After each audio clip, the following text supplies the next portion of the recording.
We are going to rock and roll.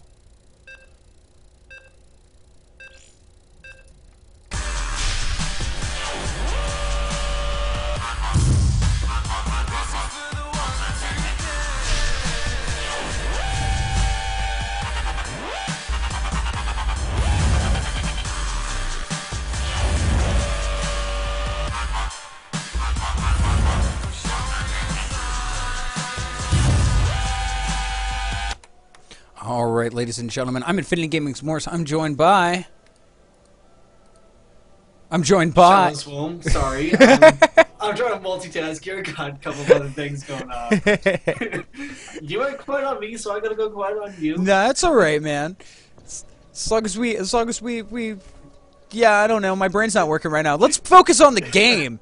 It's gonna be this is the top of the bracket for the semifinals. It is going to be a Warlord, a Protoss player. He has spawned on the bottom portion of Ohana Shipyard, and OneNinja is going to be our Terran player on the upper left-hand side. Now, we saw some TVPs earlier tonight, didn't we? We did, but we didn't actually see Warlord play. We saw OneNinja, we saw a couple of other Protoss, but we haven't actually seen Warlord. Yeah, Warlord is going to be the first. He did knock out in the last round Infinity Gaming Steel, who had a very good showing this week, as he always does. So good job to him, as well as the other members of Infinity Gaming. We got to start practicing a little more, guys. It's been a while since a member of Infinity's won the B Team Open. Makes me a little sad inside, just saying. Yeah, we actually see a probe right now doing some harassment on the SCV, building up the barracks, and he actually got pulled off for a split second to go harass that probe. Probe right now gonna just do a little dance and, you know, get down tonight and it's out of that base of OneNinja. Not do anything else really though. His shields will regenerate him. Just take an SCV for a trip, if you will.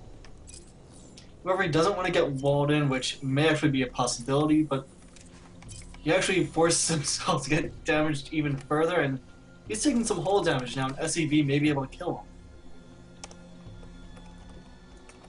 Meantime, however, we do have Warlord going ahead and Forge Fast expanding, which, as we've said before, we've seen many Protoss do that tonight.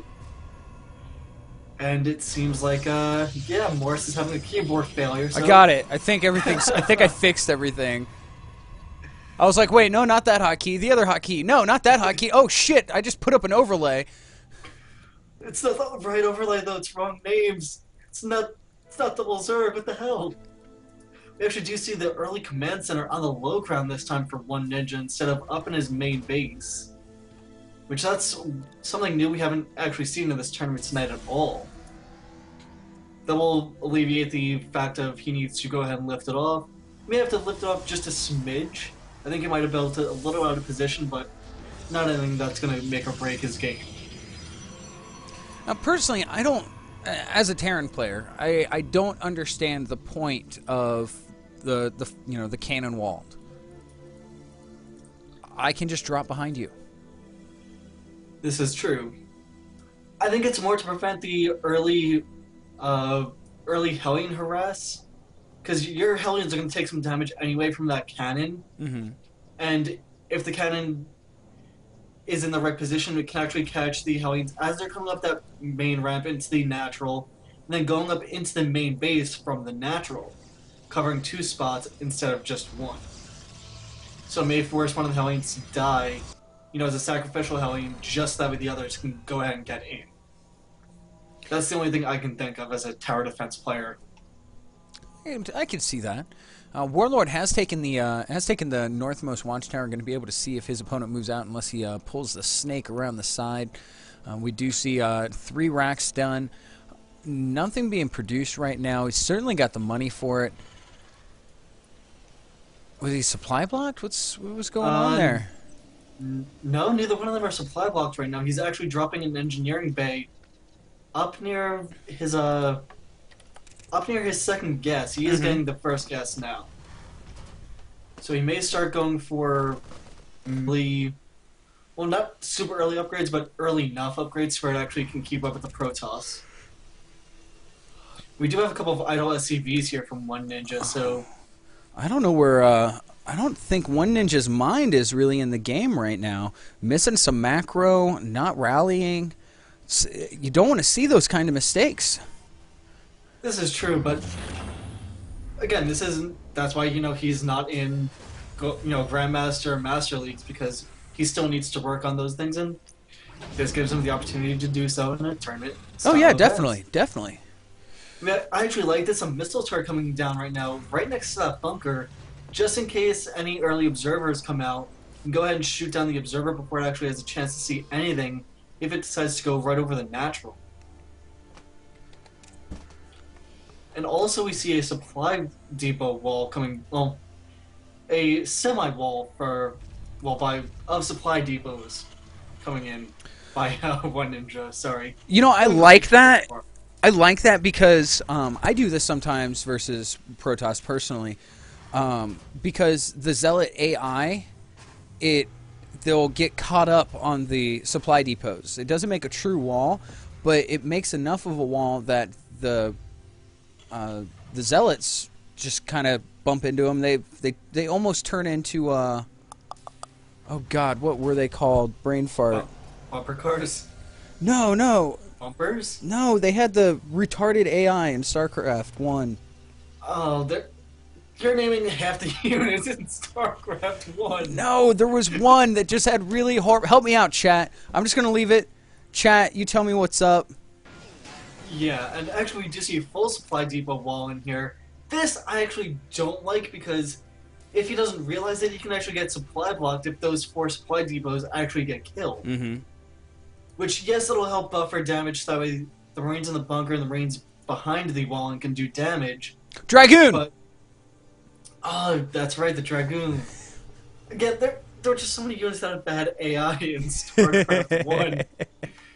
Remember the Vulture mines unburrowing and then just standing there for about 2-3 seconds before going to their actual target.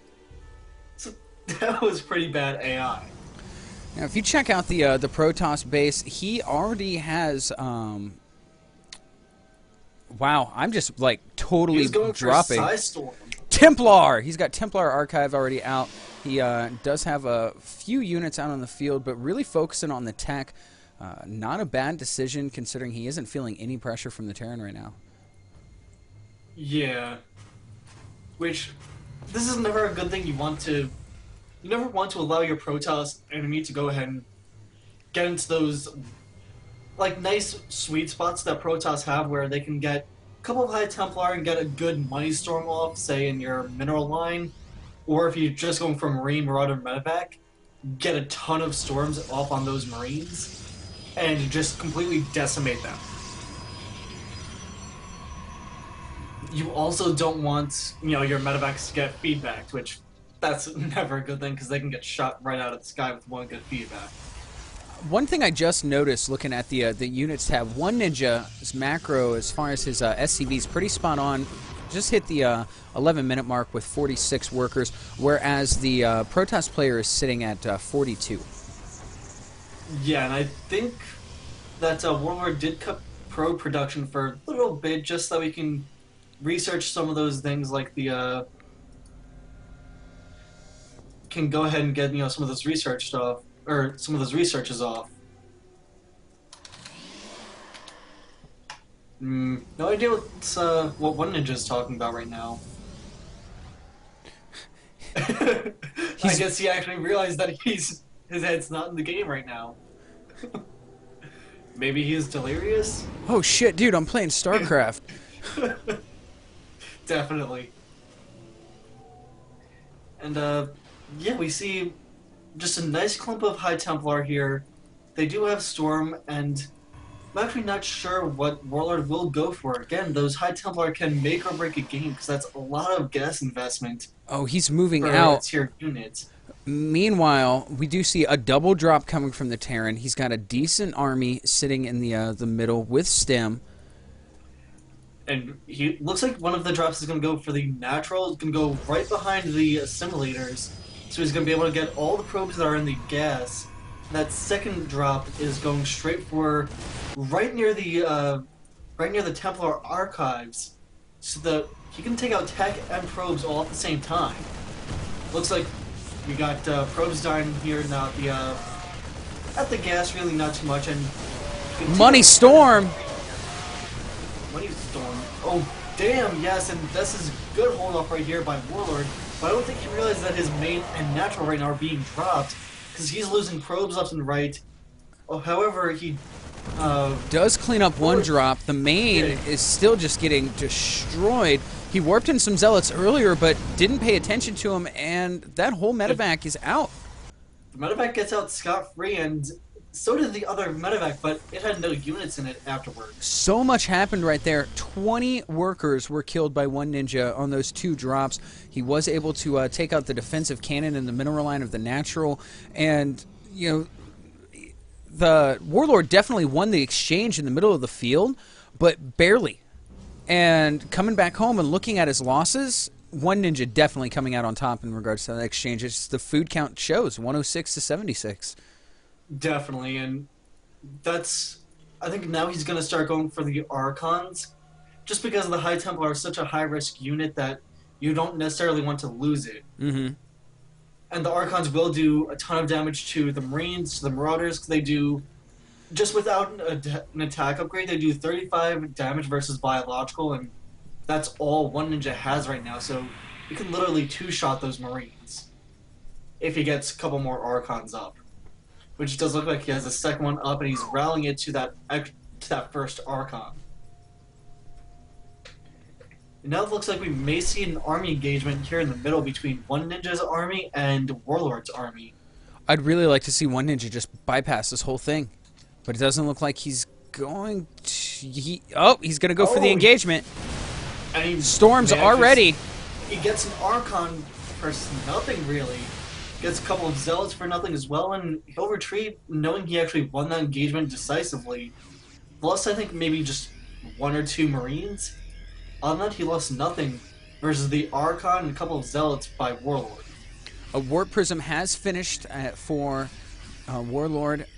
I wouldn't be surprised to see that moving forward, so he can start warping units in towards the front. Meanwhile, looks like another engagement about to happen. Little Stem happy. I mean, he's going to go ahead and get a couple of Zealots again. Scot-free. Nice Storms right there by Warlord. However, he does drag his Archons through some of them, and his Zealots as well. Archon taking more damage from the Storms than anything else, and nice Storms again. Just wiping out a lot of OneNinja's army. Little ring around the rosy there. Gonna go ahead and pull back.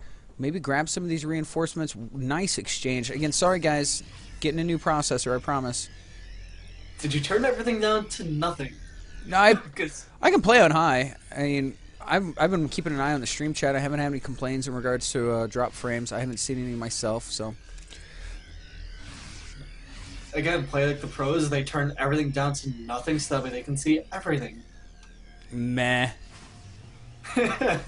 Or you're like me where you just want to see everything nice, beautiful, glory. Well, I bought While we're saying this, we actually see nice engagement right here by OneNinja, eating up 2 Storms, but moving out of them. Just eats them. He eats them, but moves out of them beautifully. He doesn't lose anything, but everything's suffered substantial damage. His Marines are almost dead. His Marauders are almost dead. His medevacs are almost out of energy. So this might actually be a decisive push right here by OneNinja. There's almost nothing to defend for Warlord other than just a couple of High Templar and a couple of Zealots. He is forced to cancel that third base right there, and he'll go ahead and get a couple of units for free again. He is just stemming this army to death, stemming his reinforcements to get there on time. These medevacs are not going to be able to keep up with the rate that he's stemming, but if it ain't broke, why fix it? Exactly. I mean, he's doing so well right now. And he actually has the 3-3 almost done, whereas the Protoss only has one 1-1 done and working on 2 armor now. Which, it's going to help, but not as much as the 2 attack would. We do see another medevac. I think that's the medevac that originally dropped the main base of Warlord. Right up there with almost 200 energy. So if it were to get with the main army down there at that third, it would be able to heal just about everything up. Meantime, we do see the Zealots rushing in and getting really good nothing splits with Storms. got good split by also nice storms by Warlord. The splits and the storms were pretty much identical. There was beautiful splits and everything by both of them, and Warlord's forced to GG here because he has nothing to reinforce this with. You see the supplies right now, 169 to 30. Beautiful game. Definitely. I mean, I'm a Terran, so I'm just a little biased. As random, I have no bias whatsoever. So there you go. I play Wood League, just so you know. So again, no bias whatsoever.